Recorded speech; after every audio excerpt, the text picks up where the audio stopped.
Hello everyone, শুভ সকাল। কি অনেক দিন তো একেবারে পার করে ফেলছেন। সকাল সকাল কোনো প্রকার ঝামেলায় জড়ানো লাগে নাই। তবে আমরা যারা ঘর সংসার সামলাই তারা কিন্তু এখন রীতিমতো খুবই ব্যস্ত হয়ে পড়েছি। সকাল থেকে এক প্রকার রাত পর্যন্ত এই রান্নাঘরের মধ্যে কাজগুলো সামলানো লাগে। তো এক মাস যেহেতু সকাল সকাল তেমনভাবে নাস্তার আয়োজনের দিকে যাওয়া লাগে নাই, ঈদের পর থেকে যতটুকু সম্ভব একটু ভালো মন্দ নাস্তাটা রেডি করার চেষ্টা করতেছি। কারণ যেহেতু অনেক দিন খাওয়া হয় নাই নাস্তাটা, তো অনেক দিন পরে খেলে একেবারে ঈদ ঈদ বলে মনে হচ্ছে। তো যাই হোক, এদিক দিয়ে আলু পরোটা বানিয়েছিলাম।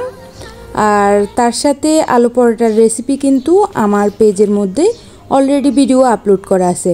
তাও আপনাদের যাদের প্রয়োজন পড়বে আমি কমেন্ট বক্সের মধ্যে লিঙ্কটা দিয়ে দিব, চাইলে ওখান থেকে দেখে নিতে পারেন। কারণ আলু পরোটাটা এমনভাবে বানানো লাগে, এটা কিন্তু ফেটে গেলে এক প্রকার সর্বনাশ বললেই চলে। যাই হোক, ভালো থাকবেন।